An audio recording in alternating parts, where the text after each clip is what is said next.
Hey, it's MK, and I am here with another Christy's Beautiful Life 30 Days of Sketches sketch for you guys today. And today's sketch is by Lisa Marie. That is her Facebook name. I have 4 photos, but I have to say that 2 of the photos are identical, just printed at different sizes. I have this pocket page card that I planned on using that came from the kit that I purchased on the ship. I also have a couple of embellishments and die cuts that I picked out from 49 and Market's Sunburst collection, as well as their Beached collection, and then Simple Stories Coastal collection. So I'm just going to go through and share with you guys what all I've picked out.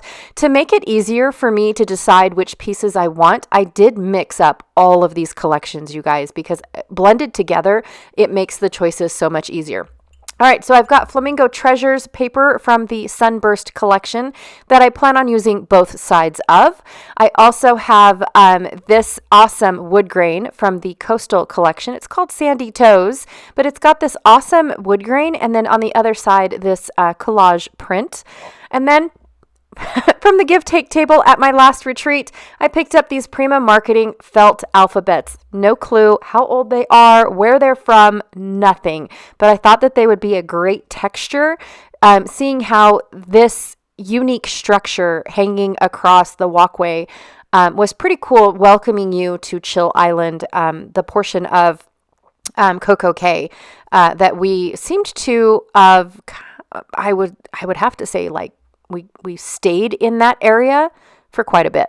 I think we only went to a couple beaches. I don't think we ended up walking the whole island, but it would have been cool if we did. But yeah, it's okay.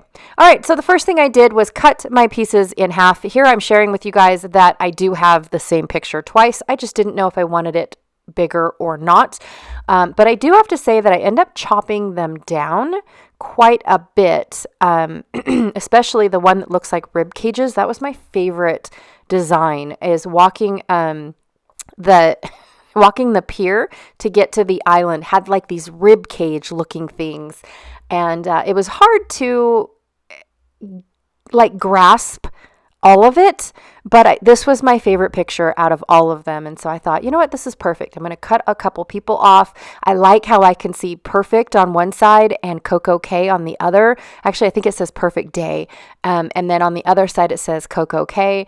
You have to really look in the photo to see it, but I do think that it's pretty cool. So here's where I'm going to decide. So since I shrunk this photo down so small, should I get the whole photo at 4x3, or should I keep the one that I have at, I think, 5.5 by 3.5? I'm not really sure. I like the rib cage cut down. I did cut down most of the sunburst, but that wasn't the whole point of the picture. Decisions. And in the end, I went with the larger photo. I just really liked this detail. Now, Janet took a couple pictures of this thing from underneath and from, like she held up her hand really high and got it at eye level. She really got fancy with her photos and whatnot. And in the end, I just really wanted one picture, right? I didn't want to make this into a 2-page spread about architecture. Although I can't believe I just said that, because I actually do love taking pictures of architecture, whether it's buildings or displays like this. It's one of my favorite things to scrapbook, if I'm being honest, is beautiful architecture that might not be there in a couple years. Everything changes. Everything adapts and improvises to the times. And so, yeah. All right. So one of the things that I was thinking of is I really did not want to waste all of this wood grain paper. It's my only piece, and I really did not want to waste it. So I'm going to gut it. But when I drew the lines, I kept telling myself, come in 1/4 of an inch, come in 1/4 of an inch. What do? I ignore myself, and I cut right on the line. I did it twice before I realized, oh, dang, I should have come in 1/4 of an inch. What was I thinking? So here, I come in 1/4 of an inch. One time. Yay. And so I was like, well, how can I make this work? I can't bring that down. I can't bring it up. So washi tape to the rescue. You guys, I swear I have more washi tape on the backs of my layouts than I do on the fronts. I know I've said that multiple times, but it is the truth. I can't tell you. I don't enjoy washi tape but it certainly comes in handy when you make a mistake or you need to cover up brads or hold down string, ribbon, things like that. It's very useful for the backs of our layouts. I really need to do a washi tape layout. Sandy over on State Goddess channel, she really does do amazing washi tape layouts every now and then. So if you're looking for inspiration, I would go check over there. But my inspiration's all on the back of my layout. But I do keep a roll of washi tape on my desk, and I have gone through several rolls because I use them on the backs, if I'm being honest. All right, so I did not want to cut this photo down at all. I love this photo. I've got Janet, Janie, and me in this photo. I love it, but my 4x3 card was the exact same size, so when in doubt, you just chop it in half and make it look like it was bigger than it was. And I love photo mats like this. I like the fact that it's matted, but then it's off center, like it's crooked a little bit. I wished I would have went and grabbed another scrap and made it another one that was offset, but in the end, I don't even realize it. I don't pay attention to it after the fact, right? It's just one of those things that, you think about while you're putting the layout together, but then when you get to the goodies and embellishing, you don't think about it ever again. So just keep going. Don't stop yourself for, things that like this, right? If I would have stopped to go find another one, then my excitement of getting to the goods definitely would have been lost, right? I wouldn't have. So I'm going to play off of the print that is on my beautiful piece of paper. But first, I want to see how big my title is going to be because of the fact that these are very chunky letters, but they feel so cool. And they were super sticky. I couldn't believe, like I said, I have no idea how old they were. I was super stoked to find them in a give take, I think, box. In a give take box. And granted, there weren't a lot. I thought at first there was only going to be 2 of each letter, so I knew I was going to have to alter something for an L because I had 3 L's. But I was okay with, using up an S, and there only being, actually I had to find the S's. The S's were down at the bottom and they looked like snakes. There were several S's. But I took a number 1 and it's tiny. I don't like it at all. And I couldn't tell which one were the D's, to be honest. So I think I ended up using a P, but it's okay because it's upside down and now it's a D. So then I took a J and it's still too small. I don't like it. So I'm going to switch it out. So now I have my tall L and 2 little L's. Now I like this a lot better. If I'm being honest. And so I'm going to go for it. I'm going to put these little sticky, look how sticky they are. They're even coming really good off my wax paper. That's crazy, you guys. But I needed to know how big my title was because if I'm going to play off of the pre-printed, I needed to know how much space. And I didn't want to get all crazy and then have no room for this giant title. Okay.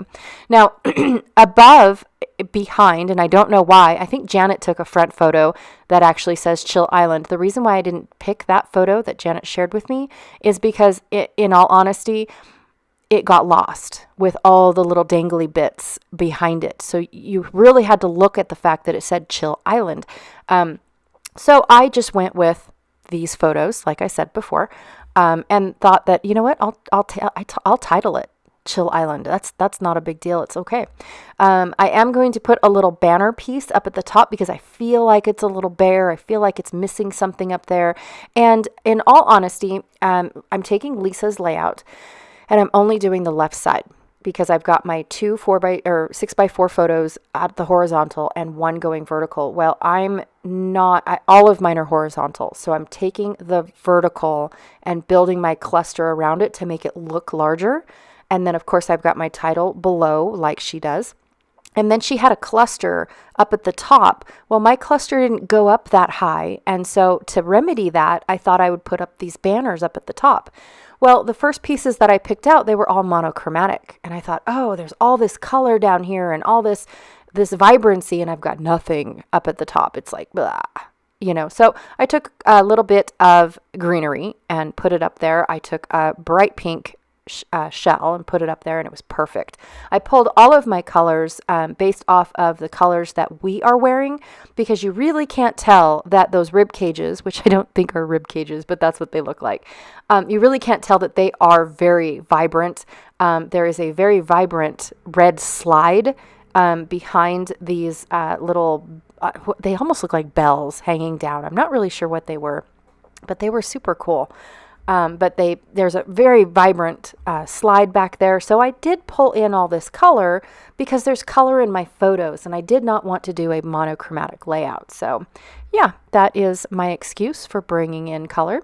Plus, I like the fact that it's very subtle. It's not a whole lot of color to make up. You can still see the pictures. You can still see, like the pictures don't get lost in the background. So I really do like that. I'm building a tiny, teeny little cluster right here, just because I just really liked this saying. I think it says, meet me on island time, or something about island time. And I just liked the fact that it had the word island in it. Maybe, I don't know, maybe it doesn't even have the word island in it and I'm making stuff up. But the reason why I wanted a little cluster there is because it solves my L problem. Look at that. I was able to bring up that J all the way up. And now, unless you watch this video, you'll never know that I chopped off that J and it's not the same size. I love it. I love the fact that I was able to fix that. And it just made me so happy. So I'm going to work on this little banner piece going on. I do like having my banners go at an angle to where it looks like they're draped over the top of my page, and have movement, because they're not all straight up and down. So I like having them at a little angle. And then, of course, as always, I do love scuffing up all of my edges, you guys. It just gives my layouts body and movement. So I like that as well. All right, you guys, thank you so much for hanging out with me today. I really, truly appreciate it. As always, I've got a link down below for Christy's Beautiful Life. I have her Facebook group link. And if you're already part of her Facebook group, I also have the album link. So you can go straight to the album, see all of the sketches all at once. And then when you click on a picture of the sketch, everybody puts their interpretation of that sketch within the comments of that sketch. So it's all in one spot. It's perfectly organized. I love it. Lisa, thank you so much for a beautiful layout. It was fun to work with. I really did enjoy it. All right, you guys, again, thank you so much, and I will check y'all later. Bye.